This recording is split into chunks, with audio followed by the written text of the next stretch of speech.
तो दोस्तों ओबीसी का जाति प्रमाण पत्र बनाने के लिए आपको आ जाना है प्रमाण पत्र वाले सेक्शन में। कुछ इस प्रकार से यहाँ पर आने के बाद आप देखेंगे तो जाति प्रमाण पत्र हिंदी और जाति प्रमाण पत्र अंग्रेजी दो तरह का यहाँ पर जाति प्रमाण पत्र बनता है। तो अब आपको जानकारी के लिए बता दें कि अंग्रेजी वाला आपका सेंट्रल गवर्नमेंट वाला जाति प्रमाण पत्र बनता है और वहीं पर यदि आप हिंदी वाला करेंगे तो आपका स्टेट लेवल का जाति प्रमाण पत्र बनता है। तो जाति दो प्रकार की होती है, एक सेंट्रल गवर्नमेंट की और एक स्टेट गवर्नमेंट की।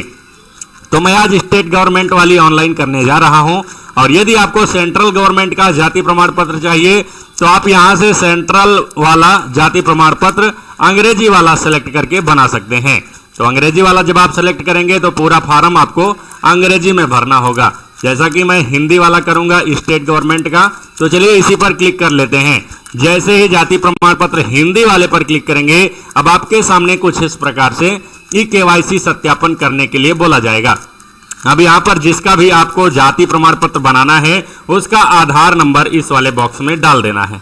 तो चलिए इस वाले बॉक्स में आधार कार्ड का नंबर डाल देते हैं। जिस किसी का भी आपको जाति प्रमाण पत्र बनाना है उसी का आधार नंबर यहाँ पर दर्ज करेंगे। तो आधार नंबर डालने के बाद यहाँ पर आपको ये वाला कैप्चा फिलअप कर देना है अच्छे से। उसके बाद इस चेक बॉक्स को क्लिक करना है। तो चलिए हमने चेक बॉक्स पर क्लिक कर दिया है, सही का निशान लग चुका है। अब नीचे बटन है सबमिट का, इसी पर क्लिक करेंगे। जैसे ही दोस्तों सबमिट बटन पर क्लिक करेंगे अब आप देखेंगे तो इंटर ओटीपी, आपसे ओटीपी मांगा जाने लगेगा। अब आपको ओटीपी इस वाले बॉक्स में अच्छे से फिलअप करना है। ओटीपी डाल करके आपको सबमिट बटन पर क्लिक करना है। तो जैसे ही आप ओटीपी डालकर सबमिट करेंगे अब आप देखेंगे तो जाति प्रमाण पत्र हेतु आवेदन पत्र यहाँ पर खुल जाता है। अब मैं बारी बारी से सारी डिटेल भर करके बताने वाला हूँ कि किस प्रकार से आपको फॉर्म को फिलअप करना है। सेवा का प्रकार में आपको ग्रामीण या नगरीय, यदि आप शहरी क्षेत्र से हैं तो नगरीय सेलेक्ट कर लेंगे और यदि आवेदक ग्रामीण क्षेत्र का है तो आप ग्रामीण सेलेक्ट करेंगे। तो चलिए हमने ग्रामीण सेलेक्ट कर लिया है। अब प्रार्थी का नाम हिंदी में अपने आप यहाँ पर आधार कार्ड से फैच होकर के आ जाता है। जैसा कि अभी आपने आधार ओटीपी डाला है उसी के माध्यम से यहाँ पर आधार कार्ड में जो भी नाम है अंग्रेजी और हिंदी दोनों में यहाँ पर नाम फिलअप हो जाता है। अब नंबर है तीसरा नंबर, यहाँ पर लिखा हुआ है पिता पति संरक्षक, इस पर विशेष ध्यान देना है। यदि आवेदक के आधार कार्ड के पीछे आधार कार्ड में पिता का नाम लिखा हुआ है तो पिता सेलेक्ट करेंगे।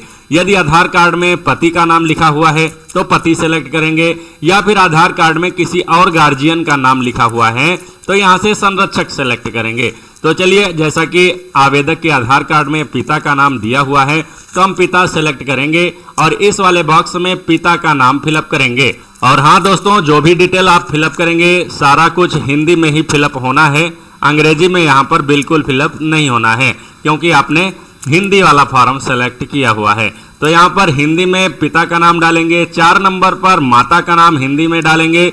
अब 5 नंबर में आपको पूरा पता भरना है। 5 का नंबर, खा नंबर, गा नंबर, घा नंबर, अंगा नंबर, मतलब यहाँ पर मकान नंबर, गांव का नाम, यहाँ पर जिला का नाम, यहाँ पर तहसील का नाम और यहाँ पर ग्राम पंचायत का नाम सेलेक्ट करना है। अब जैसे ही सारा डाटा यहाँ पर सेलेक्ट करेंगे अब आप उपरोक्त वाले बटन पर क्लिक करेंगे, इस चेक बॉक्स पर क्लिक करेंगे 10वें नंबर पर। तो आप जो भी पता यहाँ पर फिलअप किए हैं वही पूरा पता अस्थाई पता भरे में पूरा फिलअप हो जाएगा इस वाले बॉक्स में ऑटोमेटिक, आपको कुछ भी नहीं करना होता है। तो चलिए यहाँ तक हम भर के आगे का प्रोसेस बताते हैं। तो देखिए दोस्तों, यहाँ पर हमने पता तक पूरा फिलअप कर लिया है। नाम, पिता का नाम, माता का नाम सब कुछ हिंदी में फिलअप किया हुआ है। ग्राम पंचायत का नाम, सब कुछ इतना सारा सेलेक्ट करने के बाद अब आप जैसे ही उपरोक्त बटन पर क्लिक करेंगे 10वें नंबर पर अब आप देखेंगे तो यहाँ पर पूरा पता आ चुका है। तो इतनी डिटेल हमने पहले भी आपको समझा दिया था। अब चलिए 11 नंबर से आपको बताते हैं। अब दोस्तों 11 नंबर में मोबाइल नंबर डालना है आवेदक का और यहाँ पर 12 नंबर में प्रमाण पत्र का प्रारूप हिंदी लिखा हुआ है, इसको ऐसे ही रहने देना है, यहाँ पर आप कुछ भी नहीं कर पाएंगे। और 13 नंबर का और खा आपको भरना होता है।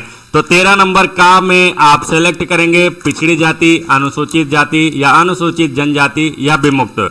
आवेदक किस जाति से किस श्रेणी से है, तो हमने यहाँ पर पिछड़ी सेलेक्ट कर लिया है और उसके बाद जाति में आप आवेदक का जाति सेलेक्ट करेंगे, मतलब जो भी जाति है यहाँ पर पूरी लिस्ट खुल जाती है, आप इस लिस्ट से जाति को सेलेक्ट कर लेंगे। जैसा कि 13 नंबर में श्रेणी और जाति दोनों सेलेक्ट करने के बाद ऑप्शन आ जाता है 14 नंबर का। 14 नंबर में कहा जा रहा है प्रमाण पत्र बनवाने का कारण। अब आवेदक किस कारण से प्रमाण पत्र को बनवा रहा है। यदि आपके पास कोई भी सही कारण नहीं है लिखने के लिए तो आप आवश्यक कार्य हेतु भी यहाँ पर लिख सकते हैं। तो हमने यहाँ पर आवश्यक कार्य हेतु लिख दिया है। अब क्या इससे पूर्व स्वयं या पुंज परिवार के सदस्य का जाति प्रमाण पत्र जारी हुआ है, इस पर नहीं है, इसको नहीं ही रहने देना है। यदि आप यहाँ पर हाँ कर देंगे तो इससे पहले जो आपको जाति प्रमाण पत्र मिली हुई थी, बनी हुई थी, उसका भी डिटेल मांगा जाने लगेगा। इसलिए मैं यही सजेस्ट करूंगा कि यहाँ पर 15 नंबर में नहीं ही रहने देना है। क्या इससे पूर्व स्वयं या पुंज परिवार के सदस्य का जाति प्रमाण पत्र जारी हुआ है, इसको नहीं कर देना है। अब फैमिली आईडी या सर्वर से प्राप्त फैमिली आईडी, यदि आवेदक का राशन कार्ड में नाम है, राशन कार्ड है आवेदक के पास, तो यहाँ पर राशन कार्ड का नंबर ऑटोमेटिक आ जाता है, अपने आप ही आ जाता है, आपको भरने की जरूरत नहीं पड़ती। या फिर आप यहाँ पर फैमिली आईडी नंबर भी डाल सकते हैं। यदि आपके पास फैमिली आईडी और राशन कार्ड कुछ भी नहीं है तो 16 नंबर को खाली भी छोड़ सकते हैं, फैमिली आईडी खाली भी छोड़ सकते हैं। अब 17 नंबर में यहाँ पर परिवार के सदस्य का नाम ऑटोमेटिक आ जाता है। यदि किसी का पहले से जाति प्रमाण पत्र जारी हुआ है आपके परिवार में, आपके घर में, तो यहाँ पर डिटेल आ जाती है। तो यहाँ पर आपको कुछ भी नहीं करना है, इसको भी खाली छोड़ देना है। आ जाना है 18 नंबर पर संलग्न शीर्षक, यहाँ पर चुने पर क्लिक करना है और फोटो आपको सबसे पहले चुनना है। फोटो हमने चुन लिया है। अब यहाँ पर चाहें तो आप आधार कार्ड में जो फोटो लगी है उसी को आप अपलोड कर सकते हैं। देखिए यहाँ पर लिखा हुआ भी है, आधार कार्ड में उपलब्ध फोटो अपलोड करने हेतु टिक करें। जो आधार कार्ड में आपके फोटो लगी है वही फोटो आपके जाति प्रमाण पत्र में भी लग जाएगी यदि आप यहाँ पर टिक कर देंगे तो। और या फिर आप चाहें तो अपना वर्तमान का फोटो, नया फोटो भी चूज फाइल करके आप लगा सकते हैं। चूज फाइल करेंगे, जहां पर भी फोटो रखा हुआ है फोटो सेलेक्ट करेंगे और अपलोड कर देंगे तो आपका फोटो लग जाएगा। तो चलिए हम आधार कार्ड वाला ही फोटो यहां पर लगाने वाले हैं। तो इसी चेक बॉक्स पर क्लिक कर देंगे।